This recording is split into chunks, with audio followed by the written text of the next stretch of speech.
Bonsoir chers téléspectateurs, je suis tout à fait ravi de vous retrouver dans cette nouvelle édition de votre émission semi-quotidienne directe, votre fenêtre sur presque les grands débats qui touchent la scène égyptienne. Bien sûr, aujourd'hui, nous allons jeter plus de lumière sur deux sommets qui sont tenus pour la première fois hors de l'Europe. Il s'agit donc du sommet sur la sécurité, le sommet de Munich, et l'autre conférence internationale de radiocommunication, bien sûr, qui se tient pour la première fois hors de Genève. Depuis 20 ans ici en Égypte.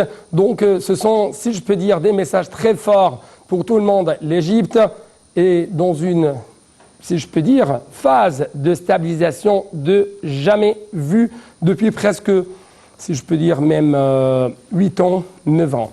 Donc, commençons par, bien sûr, le président égyptien Fattah el-Sisi qui a inauguré aujourd'hui matin à Sharm el-Sheikh la conférence mondiale des radiocommunications de 2019 tenue, comme je viens de vous souligner, bien sûr, il y a quelques instants, pour la première fois depuis 20 ans, en dehors du Genève, siège de l'Union internationale des télécommunications issu de l'ONU.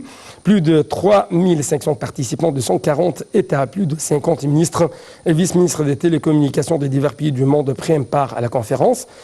Bien sûr, la conférence mondiale des radiocommunications a pour tâche d'examiner et de réviser le règlement des radiocommunications, traité international régissant l'utilisation du spectre des fréquences radioélectriques et des orbites des satellites géostationnaires et non géostationnaires. L'Égypte préside cette conférence en tant que pays hôte et bien sûr le président Fattah el-Sisi a affirmé lundi l'importance de la conférence mondiale des radiocommunications qui reflète l'évolution et la progression de la civilisation humaine. Dans son discours lors de sa séance, ou plutôt dans la séance inaugurale, le chef de l'État a salué l'assistance, lui souhaitant bienvenue en Égypte à Sharm el-Sheikh, ville de la paix, soulignant que le dernier spectacle de théâtre diffusé lors de la conférence constituait une grande source d'inspiration, révélait les étapes de l'évolution du développement de l'humanité à travers les diverses époques. Vivons cette évolution, nous l'acceptons non en tant que défi, mais en tant qu'une évolution humaine avec laquelle nous interagissons positivement pour en profiter des côtés positifs et relever les défis en résultant. C'est ce qu'a donc noté le président, appelant tous les participants à la conférence à profiter de leur présence à Sharm el-Sheikh pour jouir du beau temps.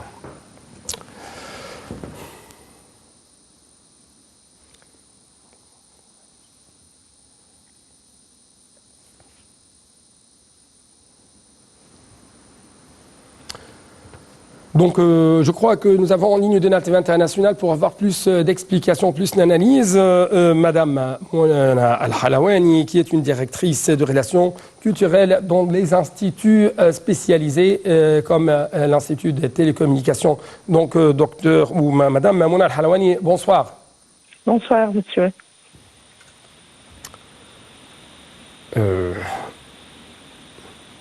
Madame Mouna Al-Halawani, est-ce que vous m'entendez ? Oui, monsieur, je vous entends. Oui, bonsoir. Je crois qu'on a, si je peux dire, un problème technique, mais... Allô Madame Mouna Al-Halawani, vous êtes en ligne, justement. J'ai une question très importante. C'est la valeur de cette conférence et l'importance que vous trouvez, notamment que c'est pour la première fois qu'on tient une telle conférence hors de son siège à Genève. C'est vrai, c'est très important cette conférence, surtout que c'est, comme vous venez de le dire, c'est la première fois hors de Genève et il y a aussi un nombre très important qui assiste à cette conférence et c'est à Sharm el-Sheikh qui est une ville de paix et une ville très célèbre dans tout le monde. La voix n'est apparue justement jusqu'à maintenant, la voix de notre invité n'est apparu, bien sûr, mais on va essayer d'améliorer un peu cette voix. Mais justement, chers téléspectateurs, nous devons bien sûr nous enchaîner avec d'autres nouvelles concernant bien sûr la scène égyptienne. Et comme je viens de vous annoncer, il y a aujourd'hui des messages très forts lancés par l'État égyptien. Comme je viens de vous annoncer au début de cette émission, c'est le sommet de radiocommunication qui se tient pour La première fois ici en Égypte depuis 20 ans hors de Genève. Dans l'autre côté, on trouve le sommet du Munich sur la sécurité. Bien sûr, l'État égyptien envoie des messages très forts en ce qui concerne la sécurité au Proche-Orient et en ce qui concerne la condamnation de cette agression, si je peux dire, faite par les Turcs contre les territoires arabes de la Syrie. Justement, je dois bien sûr vous rappeler que samedi, il y avait une participation très forte de la part de l'Égypte ou pendant le sommet des États non alignés. Donc, pour vous donner plus d'explications, je dois vous proposer ce reportage signé Saali Hamid et Mohamed El-Moussani.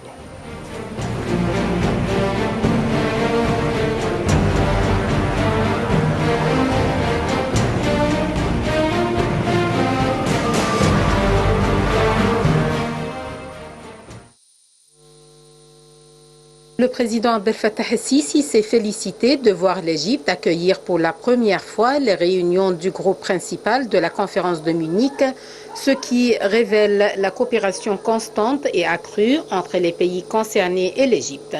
Le chef de l'État avait pris part aux travaux de la dernière session de la conférence de Munich sur la sécurité tenue en février 2019.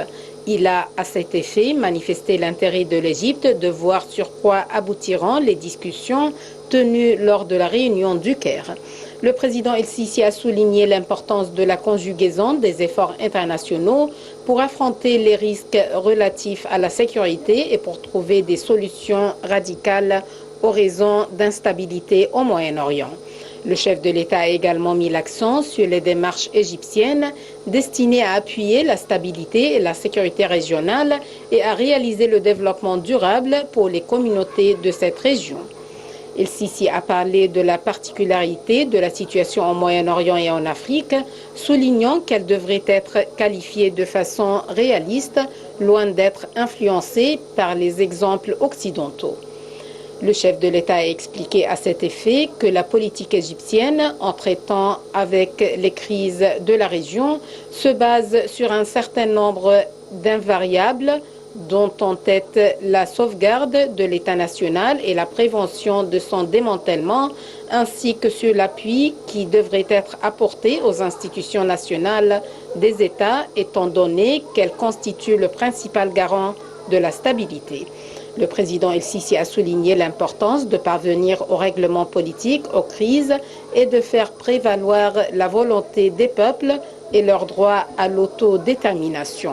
Au cours de cette rencontre, un dialogue ouvert a eu lieu entre le président El-Sisi et les participants autour de plusieurs dossiers régionaux et des moyens de les régler, y compris les dossiers libyens et palestiniens, outre les questions relatives à la présidence égyptienne actuelle de l'Union africaine. Les hauts responsables de la conférence de Munich ont loué l'Égypte et sa place de notoriété au sein des sphères des décideurs, outre l'importance axiale de l'Égypte pour la sauvegarde de la sécurité et de la stabilité dans la région, notamment en contrant le terrorisme et l'immigration clandestine.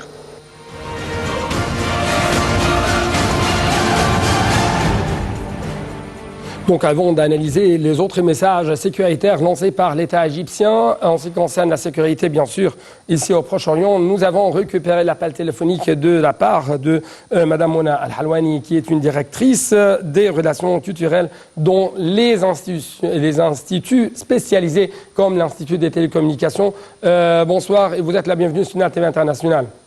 Merci, monsieur. Bonsoir. Merci beaucoup. Et bien sûr, ma question porte sur l'importance de cette première conférence tenue ici sur la terre égyptienne, bien sûr, qui porte sur les radiocommunications.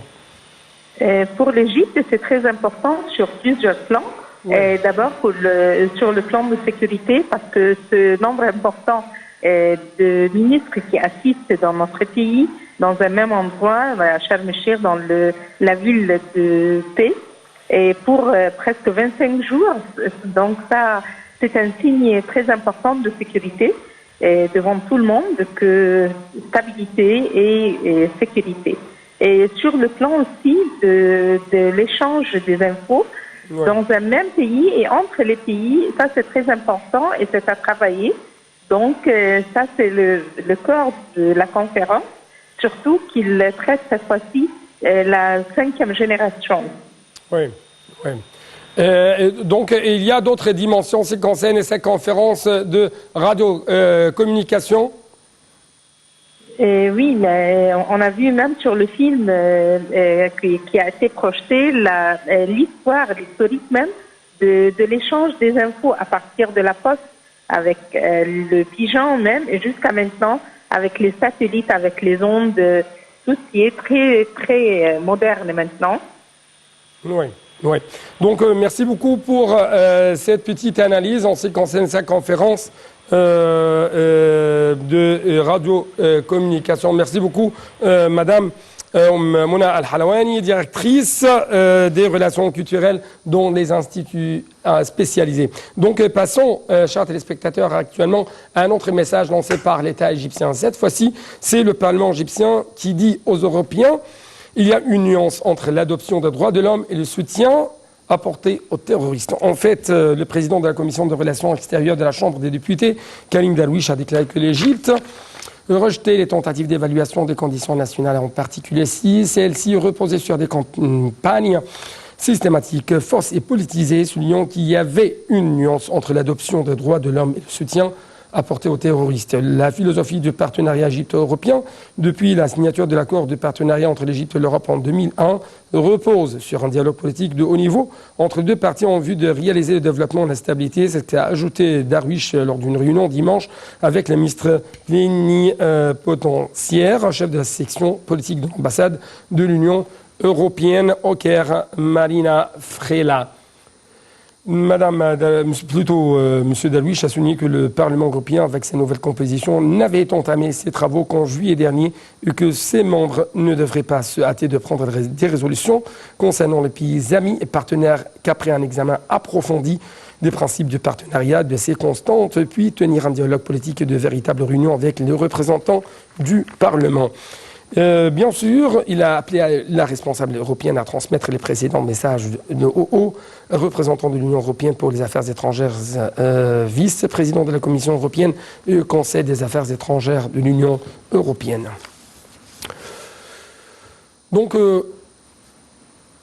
je crois actuellement, nous avons en ligne de la TV internationale notre ambassadrice et ex-ministre adjoint des Affaires étrangères, l'ambassadrice Wafa Bassim. Vous êtes toujours la bienvenue sur la TV internationale. Bonsoir. Merci beaucoup, bonsoir. Oui, bonsoir. Bien sûr, il y avait des messages lancés par l'État égyptien en ce qui concerne la sécurité au Proche-Orient. Et il y a toujours des principes, bien sûr, établis par l'Égypte en poursuivant sa politique ou même en adoptant sa politique vis-à-vis l'extérieur. Donc, comment vous avez lu les messages lancés par l'État égyptien ?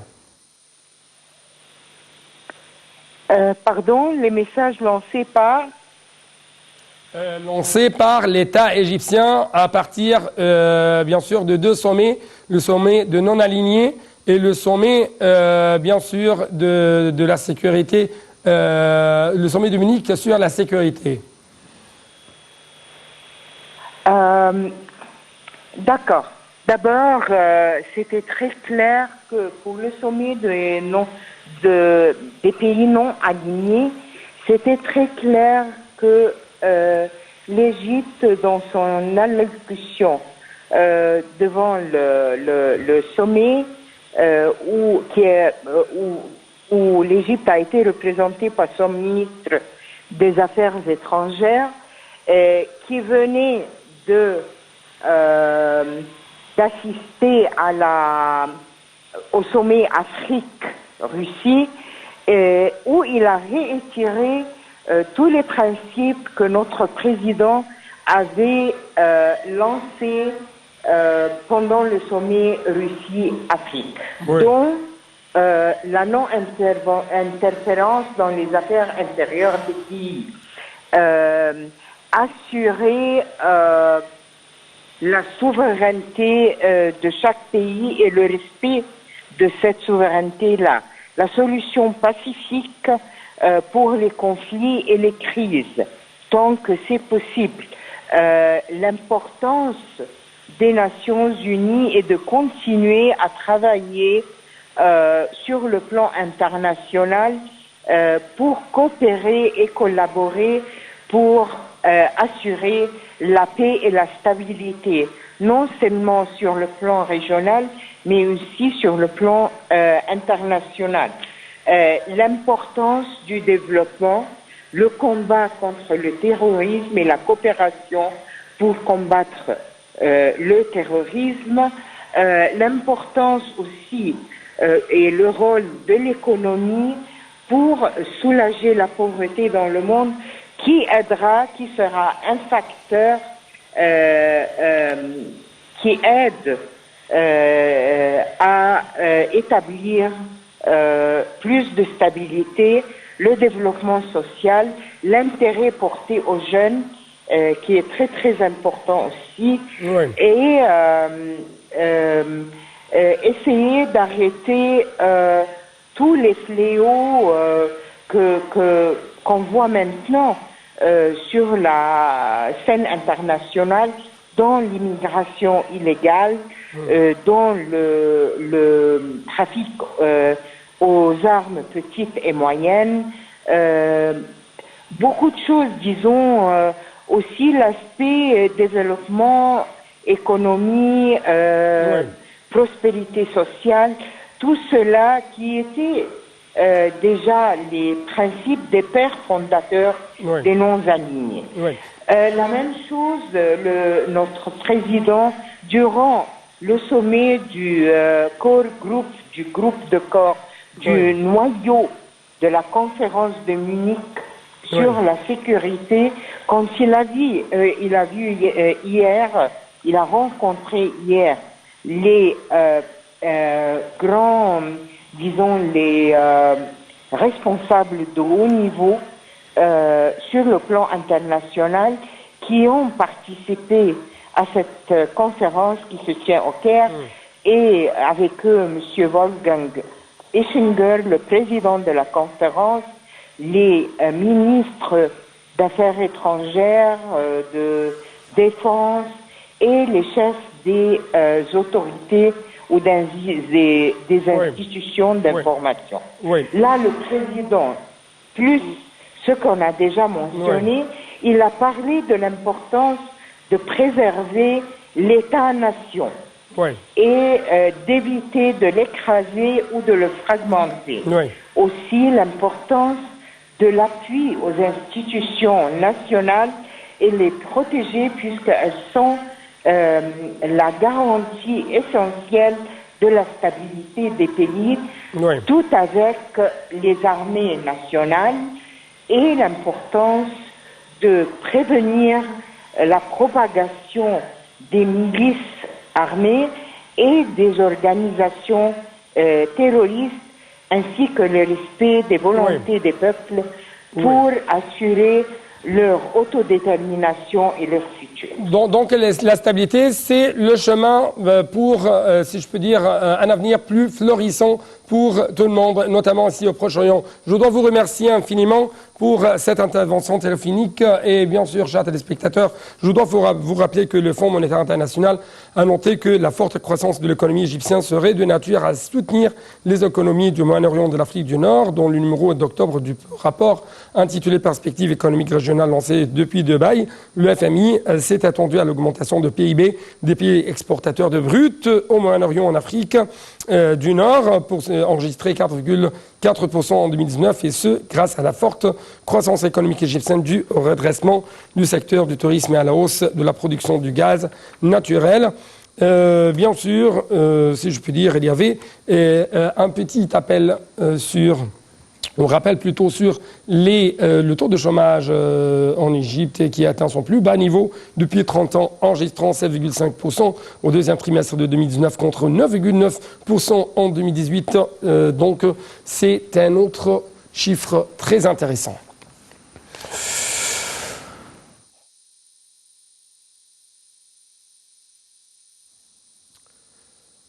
Donc, bien sûr, je dois vous proposer ce reportage qui va jeter plus de lumière sur l'amélioration tangible de la performance de l'économie égyptienne. Bien sûr, l'économie égyptienne passe par des phases. Et bien sûr, à partir de 2013, après cela, c'est le lancement. Bien sûr, notamment après 2014. Et bien sûr, il y avait la phase des projets nationaux. Et justement, l'État égyptien essaye d'accorder plus d'importance, plus de priorité aux PME. Donc justement, un tout petit rappel sur l'amélioration nette de l'économie égyptienne à partir de 2000, ou dans cette période de 2013 jusqu'à 2018.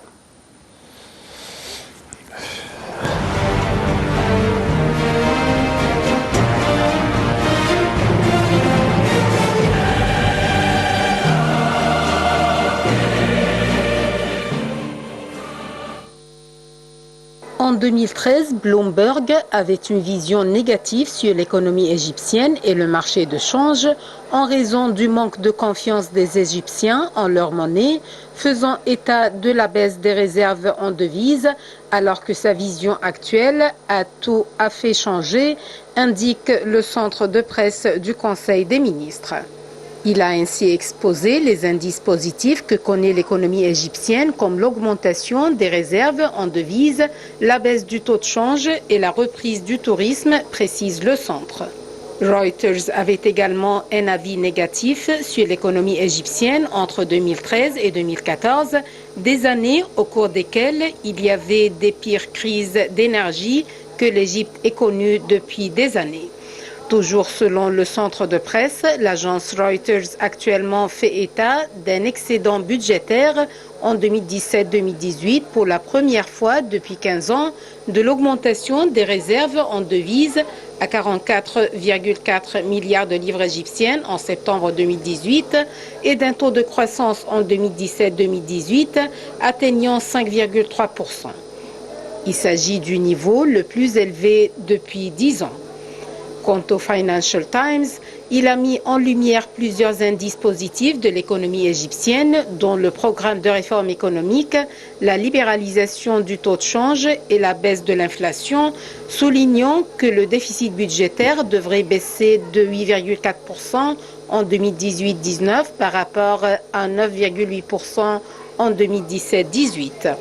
Le président Abdel Fattah el-Sisi avait donné des directives d'élaborer un plan ambitieux pour le budget de l'exercice en cours. Le budget de l'exercice financier 2019-2020 vise à augmenter la croissance du produit intérieur brut en augmentant la contribution des exportations nettes et des investissements. En ce qui concerne les plus importants indicateurs financiers, le ministre des Finances, Mohamed Maït, avait signalé que les données préliminaires prévoyaient une baisse du déficit public, ajoutant que les mesures de contrôle financier et les taux de croissance atteints ont contribué à faire baisser la dette.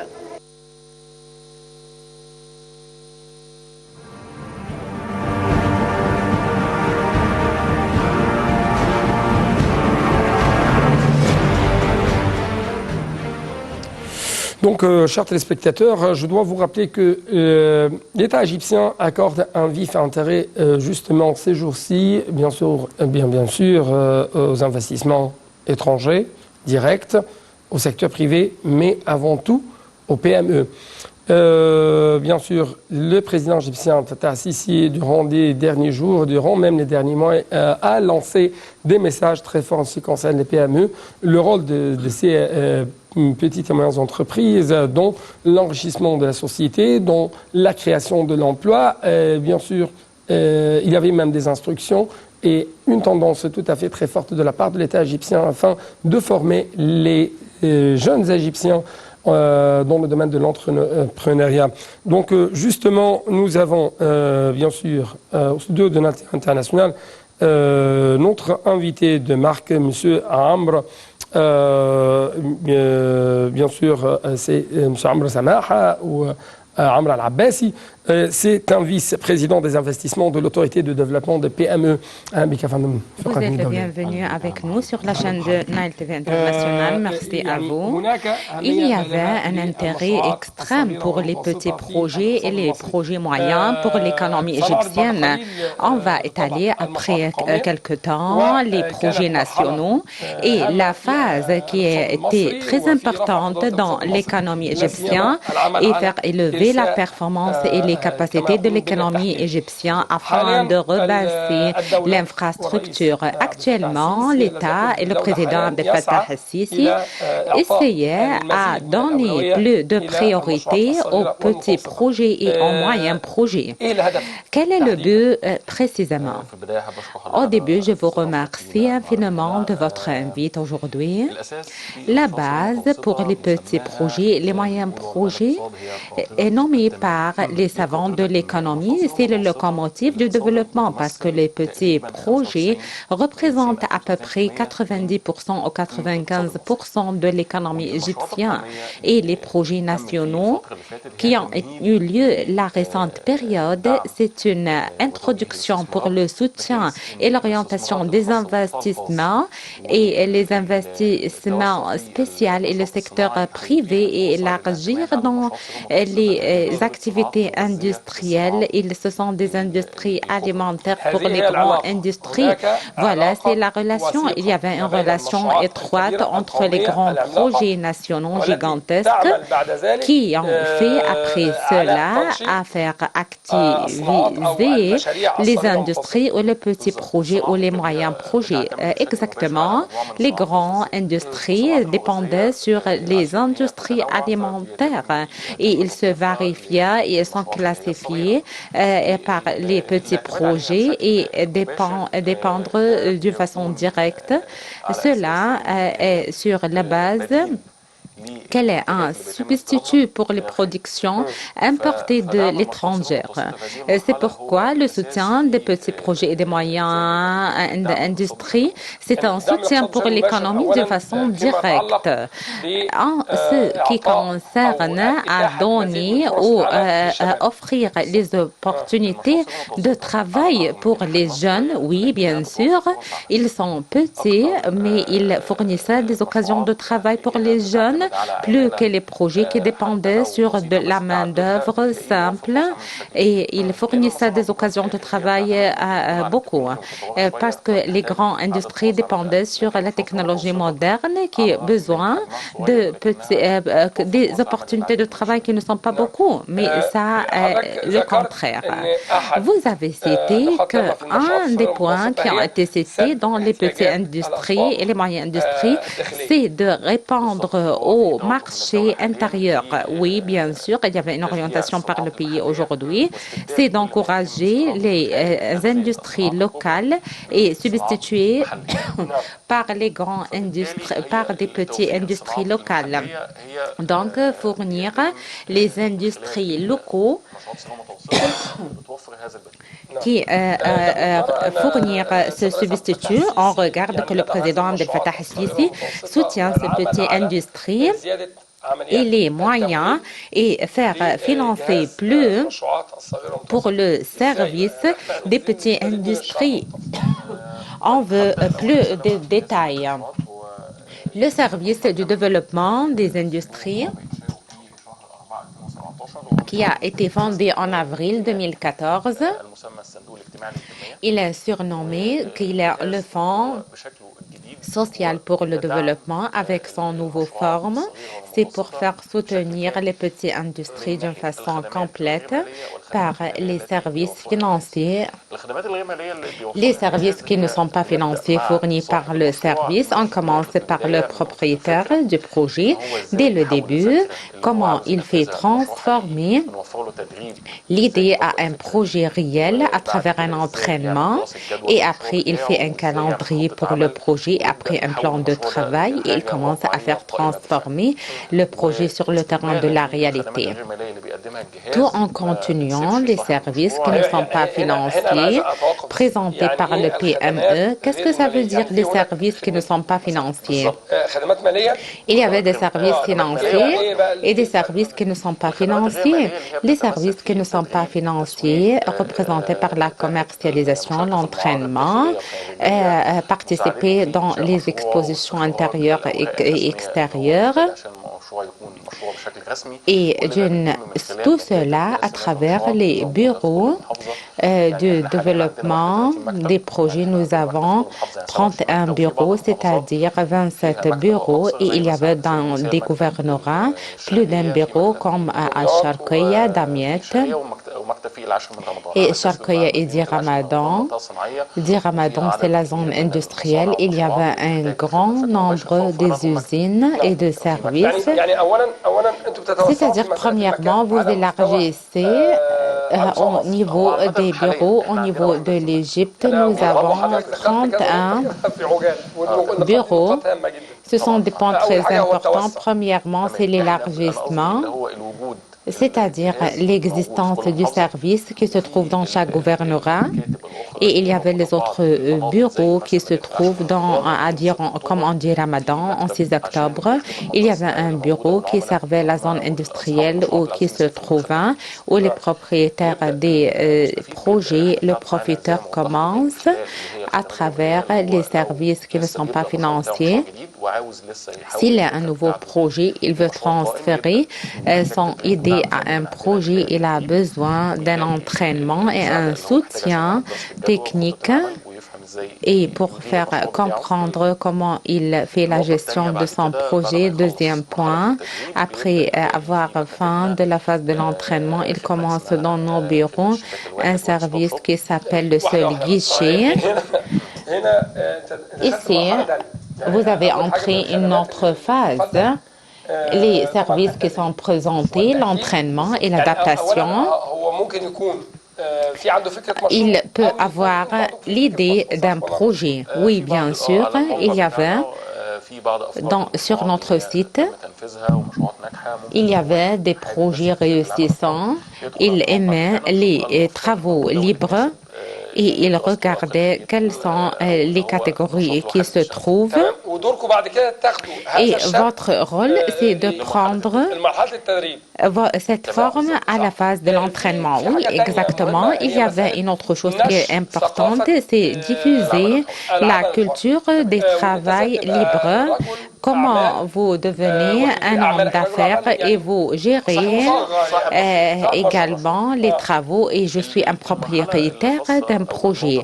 La phase spéciale ou le point spécial de la diffusion à travers qu'on signait des mémorandums de l'entente avec les universités afin de diffuser le travail libre entre les étudiants, les diplômés.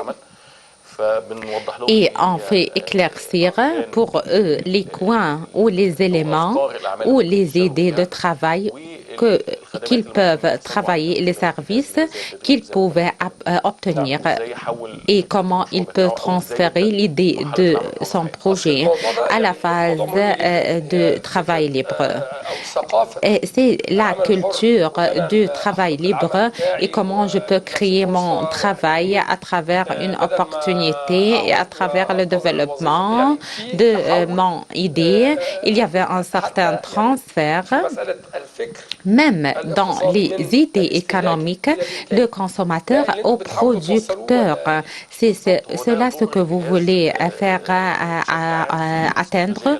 Oui, c'est la stratégie générale pour le soutien de projets et les investissements de façon générale et le travail libre. Et cela se trouve entre les jeunes qui ne voulaient pas faire poursuivre leur travail, et ils ont voulu et ils voulaient savoir quels sont les moyens de développement fournis par le pays à travers les colloques et les mémorandums de l'entente et dans les instituts spécialisés pour les faire éclaircir quelles sont les occasions offertes. C'est ordonné d'assurer le financement nécessaire pour augmenter le nombre de PME et même a ordonné de présenter les services pour toutes les catégories des jeunes entrepreneurs. C'est-à-dire le président Abdel Fattah el-Sisi avait fait à faire présenter le financement nécessaire pour faire augmenter le nombre de projets, en même temps avec en but toutes les catégories des jeunes. C'est un genre de la lutte contre la pauvreté. C'est la lutte contre la pauvreté et contre le chômage. Oui, bien sûr, quand vous fournissez une occasion de travail pour un jeune, même s'il y avait un seul personnage qui travaillait avec eux, vous avez fournir 2 occasions de travail et un revenu stable et vous avez lutté contre la pauvreté et vous avez amélioré le niveau de vivre. Et après, graduellement, après avoir le soutien par les divers services du pays, et le service vous soutenir jusqu'à vous avez commencé votre projet et il vous faire transférer et déplacer à un projet moyen au lieu d'être un projet, d'être un petit projet. Et les services financiers ont fait fournir le financement à travers plus d'une chaîne, c'est-à-dire le financement direct à travers le service et les partenaires du succès ont contacté avec les banques et il y avait également le genre de clients et à travers les sociétés qui contactaient avec le financement minimum et également à travers les sociétés nationaux et à travers les activités agricoles et les cultiveurs ont besoin d'avoir le financement. Ils ne pouvaient pas contacter d'une façon directe et il y avait les sociétés agricoles. Les paysans sont les propriétaires de petits projets et de moyens projets. Oui, exactement. Le paysan qui avait une terre agricole, il veut par exemple acheter des ciments, des grains, des machines. Il ne peut pas contacter de façon directe avec le service, mais en contact avec la société qui peut nous fournir ce service. Le service essaye à varier les chaînes du contact avec les diverses catégories de profiteurs, incluant qui ont les propriétaires des ateliers ou des petites usines en contact avec les divers projets, production alimentaire, agricole, ateliers industriels, pas nécessaire quelque chose sur le papier seulement. Et ce sont des choses qui sont sur le terrain de la réalité. Ils veulent faire grandir leurs projets. Oui, bien sûr, ils commençaient par de petits projets et ils commencent à faire soutenir à travers les services financiers. Vous avez par exemple un projet, vous voulez l'élargir, vous avez des métals, des marchandises pour votre projet. Cela existe chez nous à travers le financement des machines selon la normalité de notre projet. Je veux faire étaler un rapport et après on veut parler en ce qui concerne des points très importants, les expositions ou les foires et les régions libres et l'importance de présenter ce rapport général en ce qui concerne un reportage sur les grands projets titanesques bien sûr, qui ont été établis par l'État égyptien durant la dernière phase afin de frayer la voie devant les PME dans cette phase actuelle.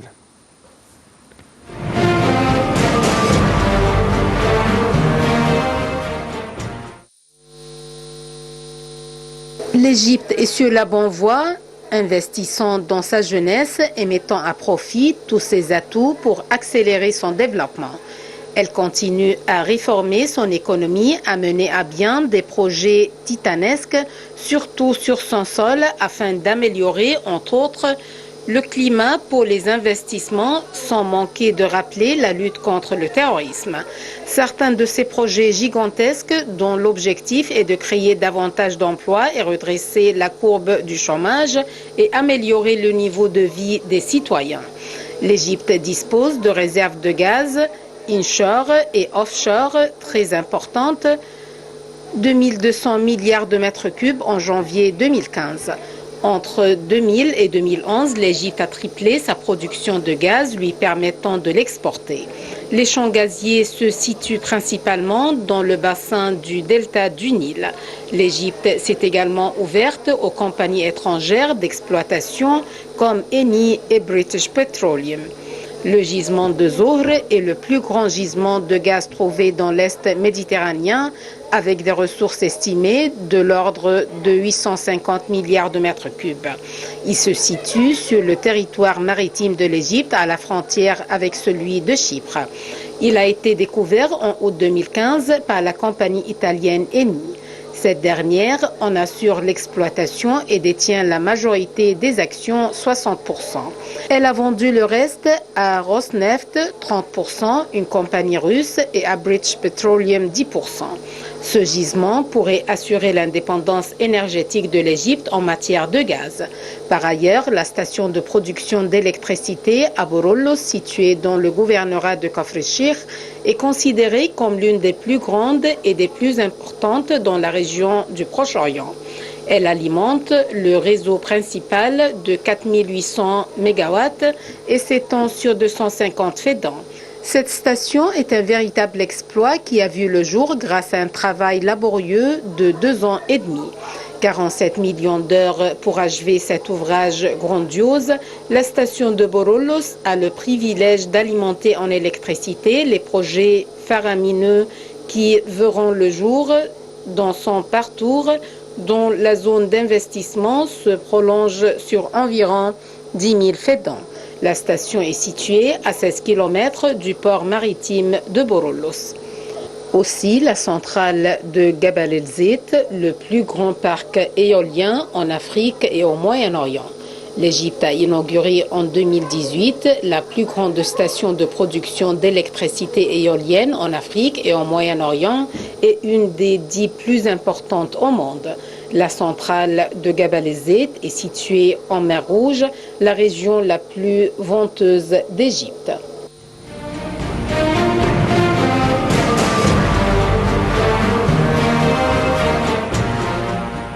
Les projets les plus importants, c'était par ce reportage que ce sont les projets concernant l'énergie, à quelle mesure l'Égypte élargit dans les petits projets et les projets minimums sans avoir une infrastructure forte pour l'énergie. La relation entre les projets nationaux et il avait une relation étroite dès le point du fournissement de l'énergie nécessaire pour le fonctionnement. J'essaie à faire élargir les projets industriels. Par exemple, vous avez besoin de l'énergie et les sources de l'énergie. S'il y avait un manque ou non permanence, va influencer sur la capacité à élargir dans les projets industriels, par exemple. Oui, il y avait une relation étroite entre l'énergie amie de l'environnement et les petits projets et les projets moyens. Il y avait quelques projets actuellement, comme le recyclage des détruits, par exemple, dans le service du développement des projets depuis 3 années. Il y avait une coopération avec le ministère de l'Environnement pour faire fournir un financement. Nous avons un problème dans l'agriculture du riz et le ministère de l'Environnement s'est coopéré avec nous et a assisté avec eux et on avait fourni pour eux une production de financement afin de fournir le riz. Cela est une des productions développées afin de soutenir ce secteur. Donc, le problème, c'est de faire naître une occasion ou une opportunité de travail et de l'innovation dans le domaine de petits projets et des moyens projets, dans le service du développement des projets. Nous avons une grande flexibilité à fournir une production qui coïncide chaque projet, comme le projet de recyclage des détruits agricoles. Nous étions les premiers à faire financer pour bâtir construire une station de l'énergie solaire. C'était parmi les projets qui avaient des résultats fructueux et géniaux. En ce qui concerne les nouvelles zones industrielles et les régions libres, quelle est leur relation avec les petits projets et les moyens projets, les régions industriels qui sont nouveaux. Nous avons une région Alexandrie pour l'industrie du plastique. La région est bien préparée de façon complète et le propriétaire de l'énergie, de l'idée est bien préparé. Notre rôle, c'est de faire fournir le financement nécessaire pour ce genre de projet. Il y avait des zones industrielles en Ramadan, dans les gouvernorats des Pays-Bas, donc de la Haute-Égypte également, et on fournissait ces régions et on les réparait pour les propriétaires. Notre rôle, c'est de faire les donner un financement pour ces projets. Donc, la tendance du pays afin de fournir ce qui est nécessaire dans le domaine du secteur de l'industrie. J'avais 2 minutes seulement. Des foires comme la foire du Damiat pour les meubles, quelle est son importance? Et le pays et le président essayaient à faire augmenter l'intérêt pour les petits projets professionnels. La foire du Damiat, le plus fameux chez nous, la foire de notre patrimoine au Tourasna qui dépendait à faire étaler tout notre patrimoine de divers gouvernorats de l'Égypte, et le président Abdel Fattah el-Sisi avait inauguré cette foire. Il avait orienté et recommandé que cette foire doit se répéter 2 fois ou 3 fois chaque année pour encourager tous ceux qui ont les petits professionnels, et avec le financement nécessaires pour ceux qui ont des idées et les dons et les talents patrimoine afin d'élargir dans ces projets. Quelle est la réaction des investisseurs, des gens comme ce genre d'investisseurs? Il y avait un afflux impréalable, d'une façon impréalable. Et commençait également, il y avait une orientation par les jeunes et par ceux qui ont des idées reliées avec les industries professionnelles pour élargir ou pour commencer de projets dans ce secteur. Il y avait un afflux et il y avait une acceptation par l'autre aspect, par les consommateurs, par le peuple égyptien qui voulait comme ce genre de foire. Je dois vous remercier. Merci beaucoup, Jocelyne Van Neuve. Je vous remercie. C'était donc malheureusement, chers téléspectateurs, nous arrivons à la fin de cette édition. Merci beaucoup pour votre fidélité. Bon suite de nos programmes sur Native International.